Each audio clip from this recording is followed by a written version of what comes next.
दोस्तों। पिछले कुछ वीडियोस के अंदर हम लोगों ने सेलिएंट पुल मशीन कवर किया और उसके बाद मैंने आपको एक छोटा सा कॉन्सेप्ट और समझाया जो कि सेलिएंट और सिलेंड्रिकल दोनों में चलता है, जो कि कॉन्सेप्ट था सिंक्रोनाइजिंग पावर और सिंक्रोनाइजिंग टॉर्क के बारे में। ठीक है। अब ऐसे ही हम लोग और कॉन्सेप्ट्स के बारे में बात करने वाले हैं, बट आगे जो हमारे कॉन्सेप्ट रहने वाले हैं वो मेजरली कंसंट्रेटेड रहेंगे सिंक्रोनस मोटर के अराउंड। ठीक है। उनका जनरेटर से ज्यादा कोई रिलेशन नहीं है, their major relation is with the synchronous motor. तो इस लेक्चर के अंदर हम जो टॉपिक पढ़ने वाले हैं that is called as hunting. ठीक है। हंटिंग के बारे में मैं आप लोगों से डिस्कस करने वाला हूं। अब देखो, ये जो आगे के कॉन्सेप्ट हैं, खासकर जो इस लेक्चर में मैं पढ़ाने वाला हूं, वो कॉन्सेप्ट कंसेप्चुअली इंपॉर्टेंट है, उस पर डायरेक्टली कोई न्यूमेरिकल एज सच फ्रेम नहीं हो सकता, पहली बात तो। लेकिन क्या होता है, इन पे कंसेप्चुअली किसी भी एग्जाम के अंदर 1 मार्क क्वेश्चन डायरेक्टली पूछ लिया जाता है। इवन गेट जिसमें कि ज्यादातर न्यूमेरिकल आते हैं, उसमें भी ये एक्सपेक्ट कर सकते हो कि इस टॉपिक से 1 मार्क का थ्योरी क्वेश्चन पूछा जा सकता है। टॉपिक बहुत ही इंटरेस्टिंग है, बहुत सिंपल है, लेकिन काफी रेलिवेंट भी है एग्जाम पॉइंट ऑफ व्यू से। तो उसी अनुसार इस चीज को ध्यान से हमें सुनना होगा। ठीक है। तो हंटिंग स्टार्ट करते हैं। अब देखो, इसको कहानी की तरह समझने की कोशिश करना। सबसे पहले मैं बात शुरू करता हूं मोटर से। एक ऐसी मोटर लो जो कि लॉसलेस है और नो लोड पे चल रही है। तो मैं बोल रहा हूं कंसीडर अ लॉसलेस मोटर। ठीक है भाई। लॉसलेस है माने ना तो इसमें रोटेशनल लॉस है, ना ही कोई आर्मेचर रेजिस्टेंस है, प्योरली लॉसलेस है। तो मोटर की इनपुट पावर का फॉर्मूला हम क्या जानते हैं? EF VT by XS sine of delta. अब मैं कह देता हूं कि एट नो लोड आउटपुट और इनपुट दोनों ही पावर हो जाएंगी जीरो। जब कोई लोड ही नहीं लगा तो कोई रियल पावर नहीं होगी। अब इनपुट और आउटपुट पावर जीरो हो जाने से डेल्टा आ गया अपना जीरो। तो इनिशियली मोटर कितने पावर एंगल पे ऑपरेट करेगी? जीरो पे। तो इसमें लिखना consider a lossless motor at no load, it operates at zero power angle. ठीक है, it operates at zero power angle. मेरी बात क्लियर हुई? अब क्या होता है, अगर मोटर पे लोड लगाओगे, यानी मोटर से कुछ पावर अगर ड्रॉ करोगे, तो पावर ड्रॉ करोगे तो इनपुट पावर बढ़ेगी। इनपुट पावर साइन डेल्टा के प्रोपोर्शनल है, पावर बढ़ने से डेल्टा भी हमारा बढ़ने लगेगा। ठीक है। तो अगर लोड को ग्रेजुअली इंक्रीज करोगे, ग्रेजुअली माने धीरे धीरे लोड को बढ़ाते चलोगे, तो साथ साथ डेल्टा भी तुम्हारा धीरे धीरे इंक्रीज करने लगेगा। तो अगर लोड को हम कर दें P1, तो अब अगला पॉइंट लिखना, if the load on the motor is gradually increased to a value P1, then the power angle or load angle of the motor becomes delta 1। P1 power के लिए एंगल क्या आ जाएगा? डेल्टा 1। ठीक है। तो हमने बोला क्या, जैसे जैसे पावर बढ़ाओगे वैसे वैसे लोड एंगल बढ़ता है। अब ये हंटिंग फिनोमिना कहां से आता है? ये तब बात की जाती है जब लोड को धीरे धीरे ना बढ़ा के सडनली बढ़ा दिया जाए। अगर लोड को सडनली बढ़ा दिया जाएगा, तब जो ऑसिलेशन या जो फिनोमिना एस्टैब्लिश होता है that is called as hunting. तो एक पॉइंट लिखना, the rotor oscillations when the load is suddenly increased instead of gradual increment is called as hunting। ठीक है, is called as hunting।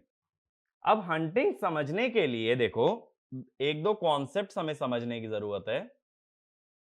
सबसे पहले मैं बात करता हूं डायनामिक इक्वेशन की। डायनामिक इक्वेशन मोटर की मैंने पहले ही बता रखी है, J D square theta by D T square is electromagnetic torque minus load torque. और इसी को जब पावर सिस्टम में इलेक्ट्रिकल डोमेन में ले जाते हैं तो ये इक्वेशन बन जाती है m D square theta by D T square is electrical power minus mechanical power. ठीक है। Pe क्या होता है? This is electrical power input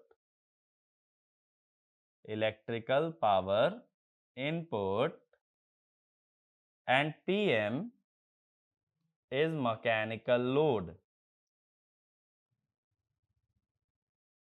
ठीक है, ये d square theta by D T square क्या हो जाती है, that is your rotor acceleration. ठीक है, ये रोटर की एक्सेलरेशन हो जाती है। और m को कह देते हैं इनर्शिया कांस्टेंट, जैसे j होता है मोमेंट ऑफ इनर्शिया, m हो जाता है इनर्शिया कांस्टेंट। अभी देखो इनर्शिया कांस्टेंट वगैरह में ज्यादा डिटेल में जाने की जरूरत नहीं है, अभी के लिए बस ये याद रखो it represents moment of inertia. ये सारी बातें पावर सिस्टम स्टेबिलिटी के अंदर काफी डिटेल में समझी जाती हैं। अब देखो ये जो इलेक्ट्रिकल पावर होती है इसका सीधा फॉर्मूला है EF VT by XS sine delta, या ये कह दो P मैक्स साइन डेल्टा। ठीक है, एक हमें ये इक्वेशन की जरूरत पड़ेगी हंटिंग को स्टडी करने के लिए, that is dynamic equation of a motor. दूसरी अब मैं बात करता हूं फेजर डायग्राम की। फेजर डायग्राम कैसे बनाते थे, सबसे पहले बनता था FF, फिर बनता था EMF, फिर हम बना लेते थे यहां से IA, कितने एंगल पे, साई एंगल पे। फिर मैंने क्या बोला था कि मोटर के अंदर जो FAR बनाओगे वो उल्टा बनाना, वो IA के सेम फेज में नहीं बनाया जाता, और FF और FAR को जब जोड़ दिया जाता है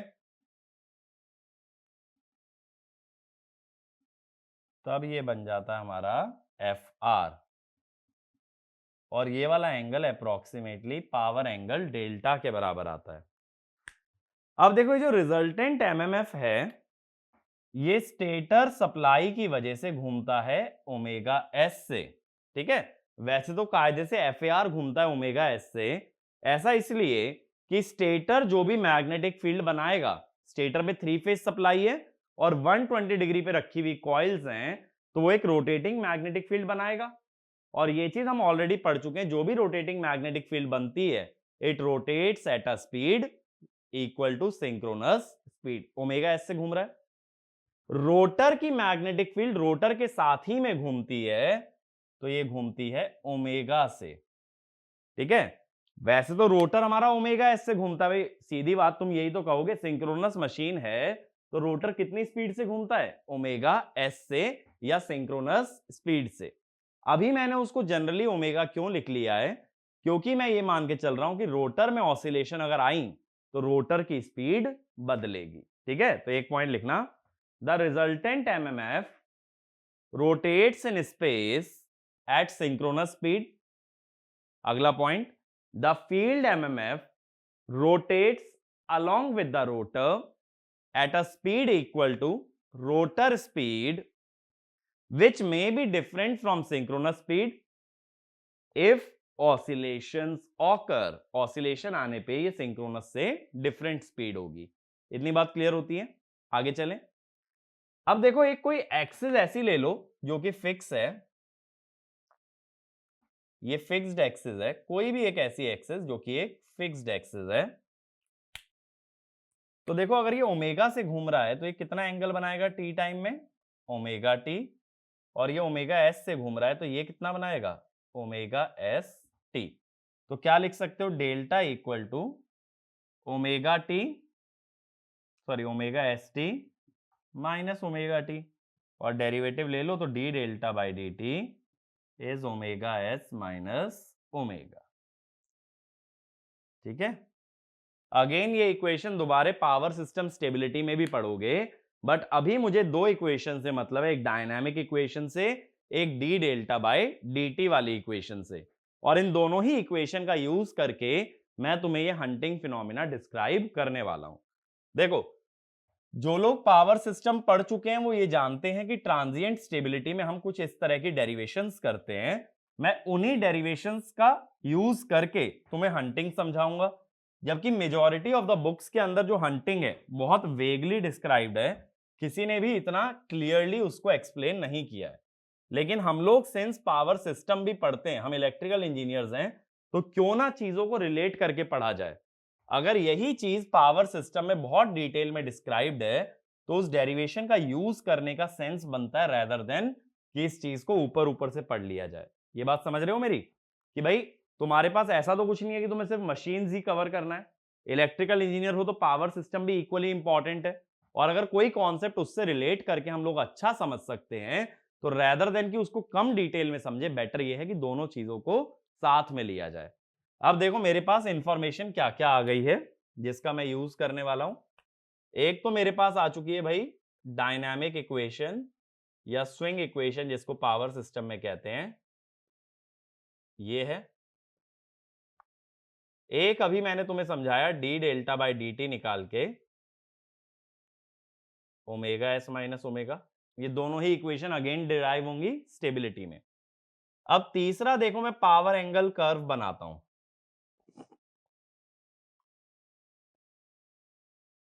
ये है इलेक्ट्रिकल पावर वर्सेस डेल्टा। तो हमें पता है पावर एंगल कर्व कैसा होगा, कुछ इस तरह से जाएगा, और ये कर्व का जो पीक होता है that is your P max, 180 degree तक चलता है फ्रॉम 0 डिग्री। अब देखो इनिशियली हम ये जानते हैं कि हमारी मोटर का जो पावर एंगल था इनिशियली 0 डिग्री पे ऑपरेट कर रहा था, फिर हमने लोड को बढ़ा करके कितना कर दिया P1, और लोड को जब P1 कर दिया तो पावर एंगल कितना हो गया डेल्टा 1। ठीक है, तो इसमें लिखना initially the motor is operating at a power angle of 0 degree and then the load is suddenly increased to a value P1 due to which the power angle becomes delta 1। तो देखो जब load की value इस type से P1 होगी तो उस accordingly power angle क्या आना चाहिए डेल्टा 1। ये बात क्लियर हुई मेरी? लोड जब P1 लोगे तो पावर एंगल होगा डेल्टा 1। अब हमें ये समझना है मोटर कैसे बिहेव करती है जब सडनली उस पर एक लोड लगा दिया जाता है जिसकी वैल्यू है P1। तो देखो इनिशियली हम ये कहेंगे हम O पॉइंट पे ऑपरेट कर रहे हैं, अब सडनली मैंने लोड लगा दिया है P1, तो एक पॉइंट ये लिख लेना, initially the motor is operating eight point O। अब देखो क्या होगा कि मैकेनिकल पावर सडनली कितनी हो गई, suddenly load becomes equal to P1। PE cannot change suddenly. PE suddenly क्यों नहीं बदल सकता भाई? क्योंकि इलेक्ट्रिकल पावर प्रोपोर्शनल होती है साइन डेल्टा के, और डेल्टा कैनॉट चेंज सडनली। इसका रीजन रोटर इनर्शिया। भाई रोटर जो है उसका कुछ वजन भी तो है, तो डेल्टा कभी भी एकदम से चेंज नहीं हो पाता है, जिस वजह से इलेक्ट्रिकल पावर सडनली नहीं बदलती। अब हुआ क्या कि मैकेनिकल पावर है P1 और इलेक्ट्रिकल पावर रह गई अपनी 0। ठीक है, तो मैकेनिकल पावर इलेक्ट्रिकल से ज्यादा हो गई, जिस कारण से ये D square theta by D T square, पहली इक्वेशन से देखो मैकेनिकल इलेक्ट्रिकल से ज्यादा है तो ये आ गया नेगेटिव। तो रोटर डी एक्सेलरेट्स। ठीक है भाई, रोटर डी एक्सेलरेट्स, तो जो स्पीड होगी ओमेगा, रोटर की स्पीड घटने लगेगी। रोटर की स्पीड अगर घटी तो सिंक्रोनस से कम हो जाएगी ना। तो एक पॉइंट और लिख लेना, initially at point O the rotor is rotating at synchronous speed. अब स्पीड गिरने से स्पीड सिंक्रोनस से कम हो गई। अब सेकंड इक्वेशन पे आ जाओ, अगर ओमेगा ओमेगा एस से छोटा है तो D delta by D T positive है और डेल्टा बढ़ने लगेगा। ठीक है, तो स्पीड गिरने लगेगी, डेल्टा बढ़ने लगेगा। अब मेरी क्या एक्सपेक्टेशन है कि जब डेल्टा डेल्टा 1 पे आ जाए तब हमारी मोटर यहां रुक जानी चाहिए। रुकने का मतलब ये मत सोचना कि मोटर का शाफ्ट रुक जाए, मोटर रुक जानी चाहिए माने कि उस पॉइंट पे स्टेडी स्टेट मिल जाए और मोटर अपना ए पॉइंट पे काम करने लगे। बात समझ रहे हो? ए पॉइंट पे मोटर लगातार ऑपरेट करने लगे, जबकि हमने पावर क्या कर दी है, P1। तो इसमें लिखना as the load is suddenly increase to P1, the rotor deaccelerates and delta starts to increase, and we expect that when delta reaches a value delta 1, motor establishes steady state। ठीक है, delta 1 पे आके steady state मिल जाए। लेकिन हो क्या रहा है, जब ए पे पहुंचोगे, ए पे पहुंच के डेल्टा तो डेल्टा 1 हो गया, लेकिन ओ से ए तक, from O to A, omega continuously decreases, omega लगातार घट रहा था। तो अभी स्पीड क्या होगी, ओमेगा एस से छोटी होगी। मान लो ओ पे 1500 आरपीएम पे घूम रहा था सिंक्रोनस स्पीड पे, फिर स्पीड गिरने लगी, तो ए पे जाके जो भी स्पीड होगी वो 1500 आरपीएम से कम होगी। तो अगर स्टेडी स्टेट में मोटर को चलाना है तो उसकी स्पीड क्या होनी चाहिए, सिंक्रोनस। लेकिन अभी हमें सिंक्रोनस स्पीड नहीं मिल पाई। मेरी बात समझ रहे हो? ओ से ए जाते हुए स्पीड लगातार गिर रही थी, तो ए पे एंगल तो सही मिल गया, but speed is less than synchronous.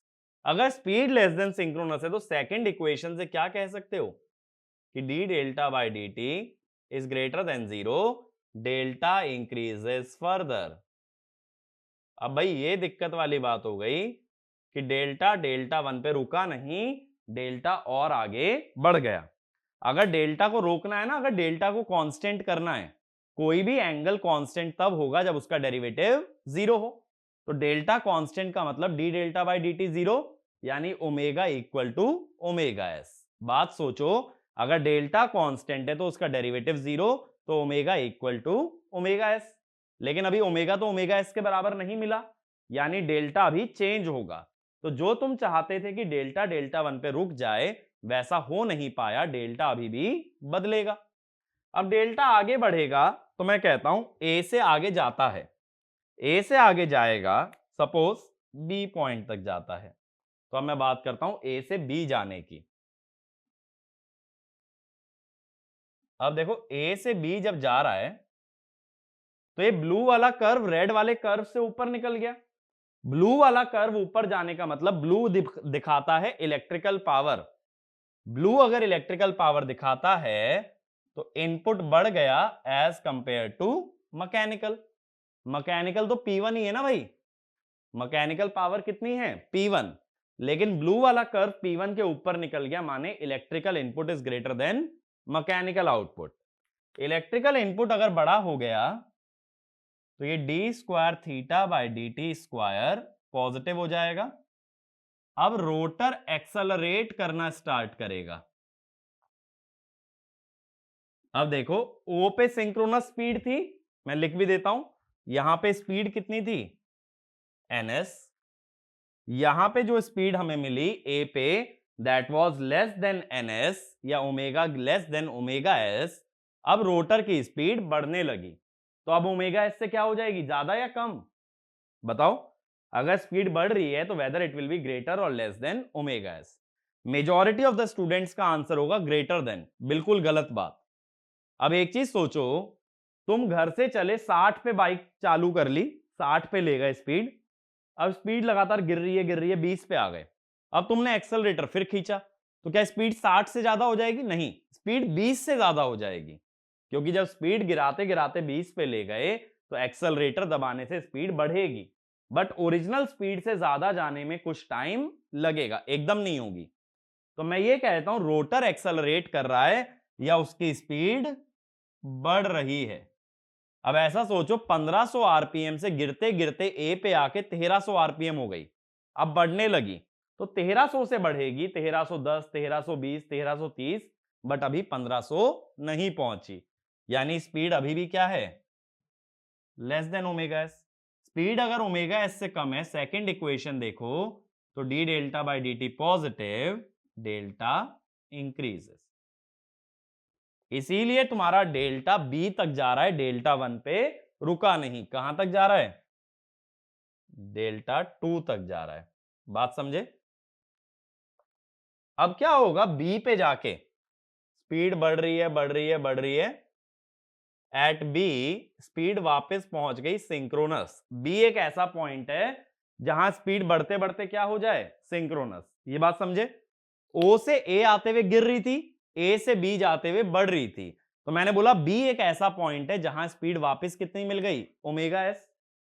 Speed omega S मिल गई, लेकिन ब्लू वाला कर्व अभी भी रेड वाले कर्व से ऊपर है, यानी इलेक्ट्रिकल पावर अभी भी मैकेनिकल से ज्यादा है, जिस वजह से D square theta by D T square अभी भी पॉजिटिव है, और रोटर और आगे एक्सेलरेट करता है भाई।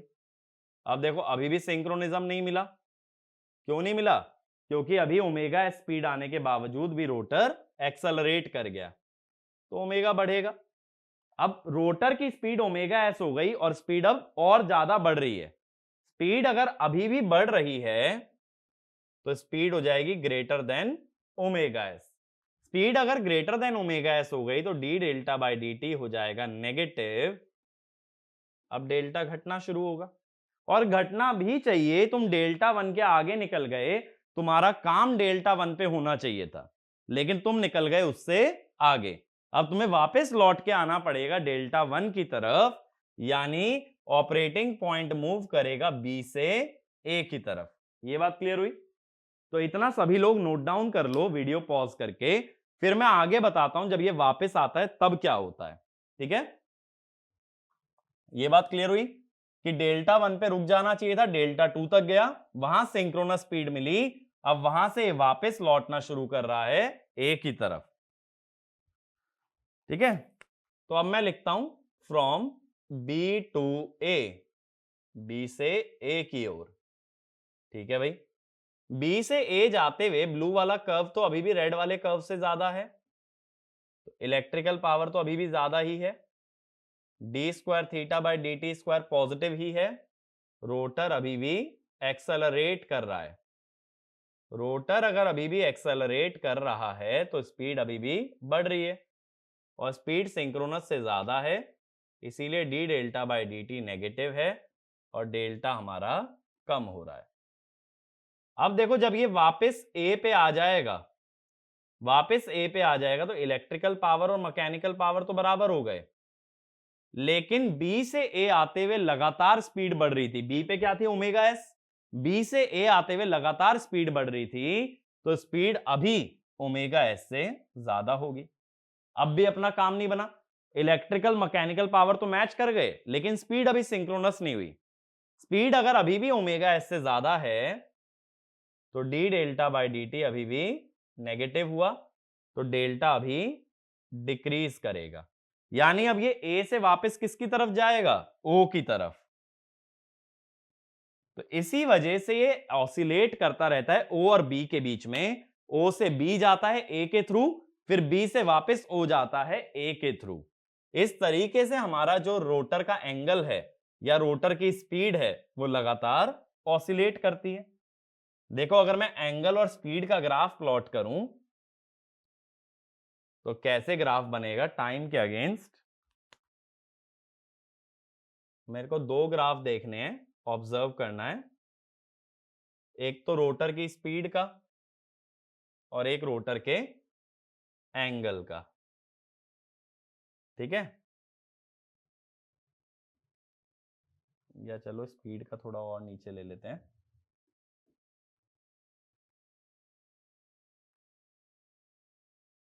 ठीक है? स्पीड आइडियली कितनी होनी चाहिए भाई, ओमेगा एस होनी चाहिए। अब देखो इनिशियली हम जीरो रोटर एंगल पे थे, ओ पे थे, और स्पीड हमारे पास थी ओमेगा एस। अब रोटर एंगल बढ़ता है ओ से ए की तरफ। ये वाला एंगल मैं कह रहा हूं डेल्टा 1, और ये वाला मैं कह रहा हूं डेल्टा 2।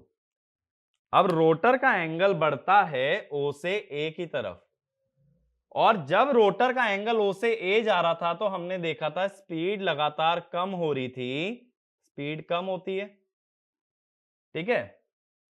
अब रोटर का एंगल और आगे बढ़ता है डेल्टा टू की तरफ, ये ए हो गया, ये बी हो गया, बट ए से बी जाते हुए स्पीड वापस बढ़ना शुरू कर देती है और बी पे फिर मिलती है हमें ओमेगा एस, ठीक है।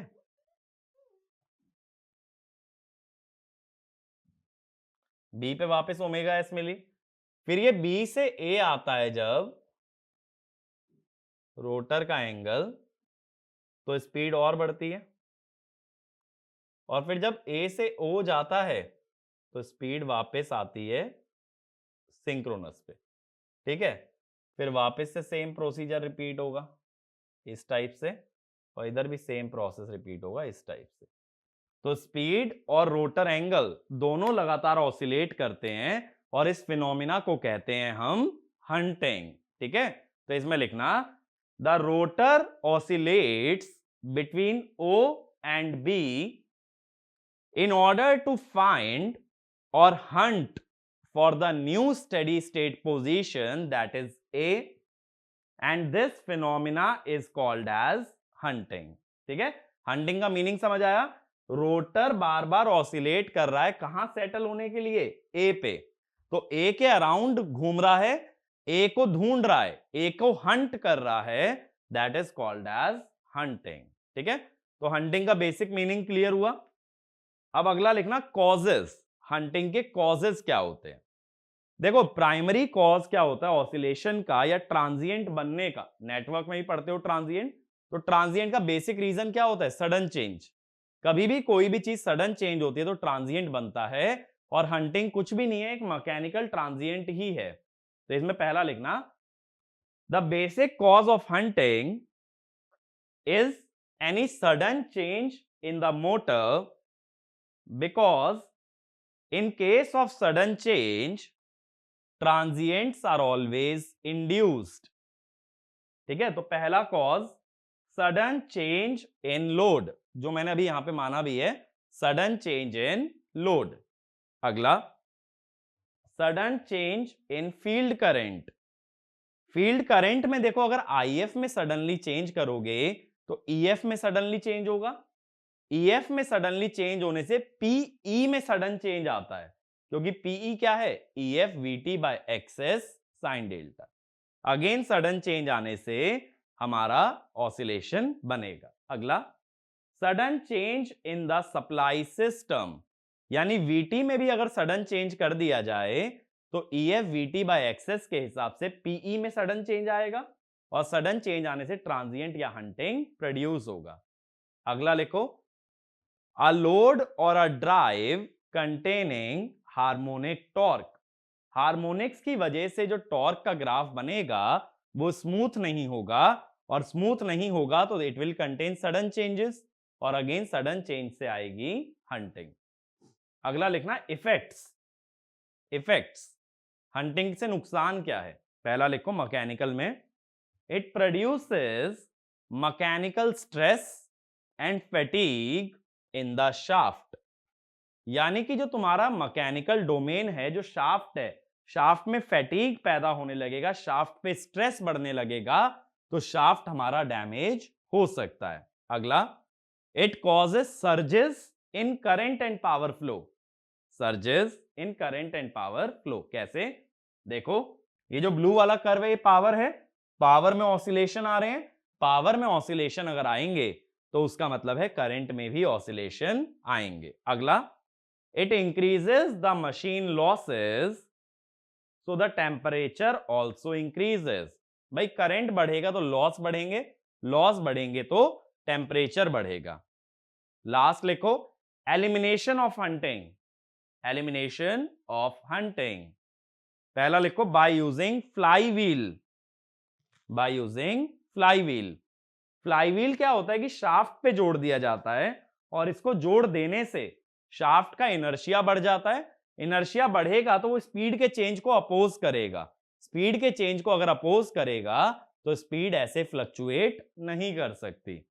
अगला लिखो by designing the synchronous machine with proper inertia, with proper inertia.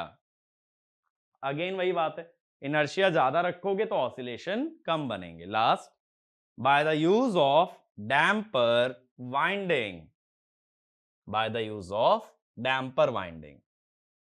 अब ये टर्म अभी तक हमने नहीं पढ़ा है, व्हाट इज डैम्पर वाइंडिंग।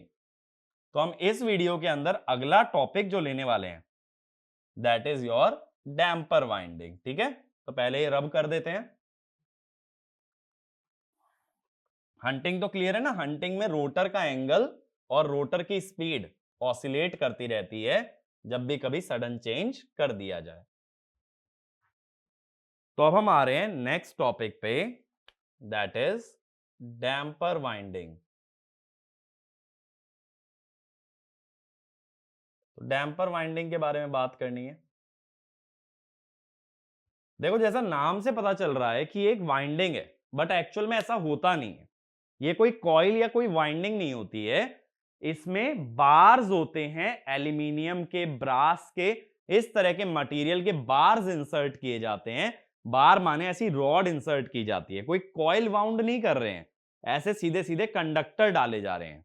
तो इसमें लिखना, damper winding consist of low resistance copper comma brass comma aluminium bars embedded in the slots in pole faces of salient pole machine। इसका मतलब सेलिएंट पोल मशीन के जो पोल्स होते हैं, जैसे देखो 4 पोल मान लेता हूं, अभी स्टेटर नहीं बना रहा हूं, ठीक है।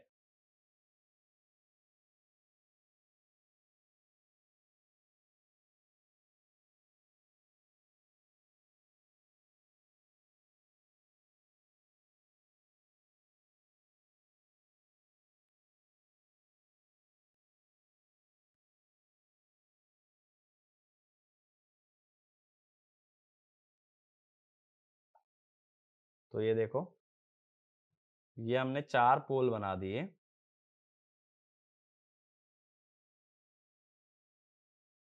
इस तरह से 4 पोल बन गए। इसमें ना यहां स्लॉट्स बना लेते हैं पोल के फेस में, इस टाइप से स्लॉट्स बन जाते हैं। जब ये इस टाइप से स्लॉट्स बन जाते हैं तो इन स्लॉट्स के अंदर हम बार्स डाल देते हैं पूरी पूरी कंडक्टर की, और उसको बोला जाता है डैम्पर वाइंडिंग। तो इसमें लिखना, projecting ends of the bar are connected to short circuiting strips made of the same material. मतलब कि ये बार्स को शॉर्ट सर्किट किया जाता है दोनों तरफ से सेम मटेरियल से। अगर कॉपर के बार हैं तो कॉपर से, एल्यूमिनियम के बार हैं तो एल्यूमिनियम से। शॉर्ट सर्किट करने का रीजन कि अगर शॉर्ट सर्किट नहीं करोगे तो ये ओपन रह जाएंगे, ओपन रह जाएंगे तो इसमें करंट फ्लो नहीं कर सकता। तो एक पॉइंट ये भी लिख लेना, short circuiting is done in order to ensure that the damper bars can carry current। बात क्लियर हुई। अब देखो इसको थोड़ा और बेटर वे में मैं ड्रॉ कर देता हूं। डैम्पर वाइंडिंग दो तरह की होती है, कंप्लीट और इनकम्प्लीट। ठीक है, कंप्लीट और इनकम्प्लीट कैसे, देखो अगर इनकम्प्लीट की बात करें, इनकम्प्लीट टाइप,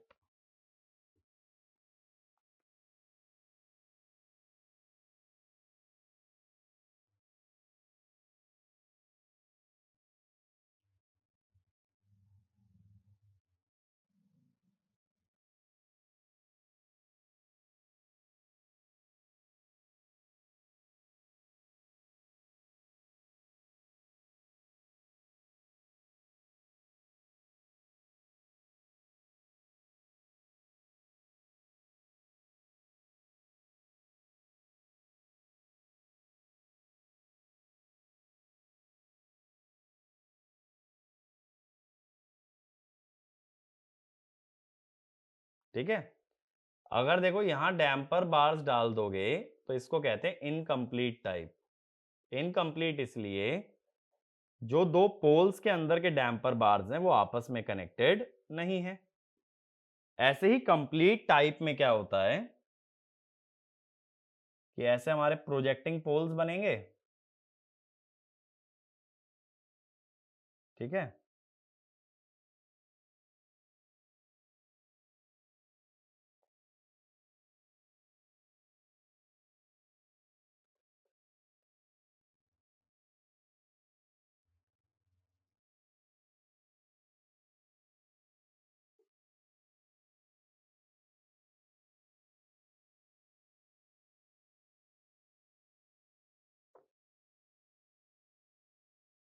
ठीक है भाई, इस तरीके से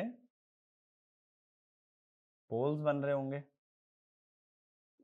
अब ये जो पोल्स बनते हैं ना, इनको भी बीच में जोड़ दिया जाता है स्ट्रिप से। नट बोल्ट से अगर बीच में भी जोड़ दोगे तो इसे कहते हैं कंप्लीट टाइप। यानी डैम्पर बार्स तो हैं और वो साथ साथ बीच में कनेक्टेड भी हैं। तो इसमें लिखना damper winding is of two types. अब कंप्लीट टाइप में लिखना damper bars are inserted in the pole faces of salient pole, but the different poles incomplete type में sorry, but the different poles are not connected together. अगला लिखना complete type, the damper bars of different poles are also connected together and the nuts and bolts also form a part of damping circuit. ठीक है, तो इसको हम लोग बोलते हैं कंप्लीट टाइप और इसको एक और नाम से जानते हैं एमोर्टिस्योर सर्किट। ठीक है, ये इसका एक और नाम होता है कंप्लीट टाइप का, ये भी लिख लेना। ठीक है, यहां तक क्लियर है। अब बात है डैम्पर वाइंडिंग काम कैसे करती है। हमने हंटिंग में क्या देखा कि जो स्पीड है वो ओमेगा एस के अराउंड ऑसिलेट करती है। अब स्टेटर जो मैग्नेटिक फील्ड बना रहा है वो तो एनएस से रोटेट कर रही है और जो हमारी रोटर है उसकी स्पीड एनएस से डिफरेंट है, कभी ज्यादा तो कभी कम। तो अगर NR if NR is not equal to NS तब क्या होगा, relative motion between damper bars and stator magnetic field. ये बात क्लियर है। तो जब कभी कंडक्टर और मैग्नेटिक फील्ड के बीच रिलेटिव मोशन होता है तो क्या इंड्यूस हो जाता है, ईएमएफ। तो डैम्पर बार में ईएमएफ बनेगा। अब डैम्पर बार शॉर्ट सर्किटेड है तो ईएमएफ से बनेगा करंट। अगर करंट बना तो करंट कैरिंग कंडक्टर जब मैग्नेटिक फील्ड में होता है तो उस पे लगता है फोर्स या टॉर्क। ठीक है, तो रिलेटिव मोशन से क्या आया, EMF in damper winding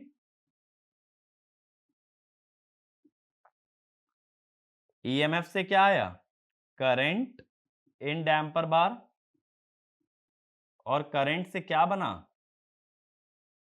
torque.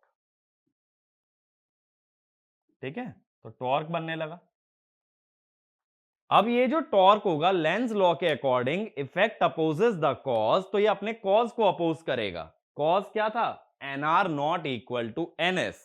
तो ये रोटर की स्पीड को एनएस बनाने की कोशिश करेगा या ये कह दो सिंक्रोनिज्म में लाने की कोशिश करेगा और इसी तरह से हंटिंग एलिमिनेट हो सकती है। अब मैंने पहली ही स्टेटमेंट में लिखवाया था लो रेजिस्टेंस। लो रेजिस्टेंस इसलिए ताकि करंट ज्यादा बने और टॉर्क भी ज्यादा बने। करंट और टॉर्क ज्यादा होंगे तो सिंक्रोनिज्म इजीली मिल सकता है। तो इसमें लिखना if the rotor does not rotate at synchronous speed then EMF is induced in the damper bars which produces a current in the damper winding and produces a torque. And as per Lenz's law, this torque will oppose the cause of induction, which is relative motion between stator magnetic field and the rotor structure. So it tries to bring the speed of rotor to synchronous speed. ठीक है, next point. If nr equal to ns, then there is no relative motion between damper bars and the stator magnetic field. So no EMF is produced in damper bars and hence damper bar is inactive. So damper bar does not impact normal functioning of the motor. तो normally ये कुछ फर्क नहीं डालता, लेकिन अगर speed synchronous से different होगी तब ये काम करेगा. तो इसमें नेक्स्ट पॉइंट लिखना, if stator magnetic field contains a negative sequence component, negative sequence से जो मैग्नेटिक फील्ड बनती है वो उल्टा घूमती है, contains a negative sequence component, then stator magnetic field rotates in opposite direction at ns. So the relative speed between rotor and negative sequence field is 2ns. Rotor अगर ns से आगे गया, मैग्नेटिक फील्ड ns से पीछे गई, तो दोनों के बीच की रिलेटिव स्पीड क्या हो गई? 2ns. Due to which EMF is induced in the damper winding and it tries to suppress the negative sequence component. It tries to suppress negative sequence component. ठीक है, तो इस तरह से डैम्पर बार स्टेबिलिटी मेंटेन करने के काम में आती है. और डैम्पर बार ऑल्टरनेटर में भी लगती है, लेकिन जब पावर सिस्टम स्टेबिलिटी पढ़ोगे ना तब इसके बारे में बात होती है. तो एक पॉइंट और लिख लेना, damper bars are also used in alternator to improve stability of the system. अगला point, damper bars have low resistance so that current and torque is high. अगला point, damper bars are also used in starting of synchronous motor, but for large starting torque they need to have high resistance, so we have to make a compromise between damping ability and the starting torque. ठीक है, ये चीज आगे पढ़ेंगे. Starting torque high रखने के लिए resistance क्यों हाई चाहिए होता है, ये इंडक्शन मोटर के अंदर आता है. ठीक है, ये बात क्लियर हुई. अब इसका मतलब ये हुआ हंटिंग और स्टार्टिंग के बीच में कॉम्प्रोमाइज करना पड़ता है in case of synchronous motor. लेकिन ये डैम्पर बार सिर्फ किस में आ सकते हैं? सेलिएंट पोल में. तो अगला पॉइंट और लिखो, in cylindrical rotor we do not have damper bars and the rotor made of solid steel contains eddy current which produce damping.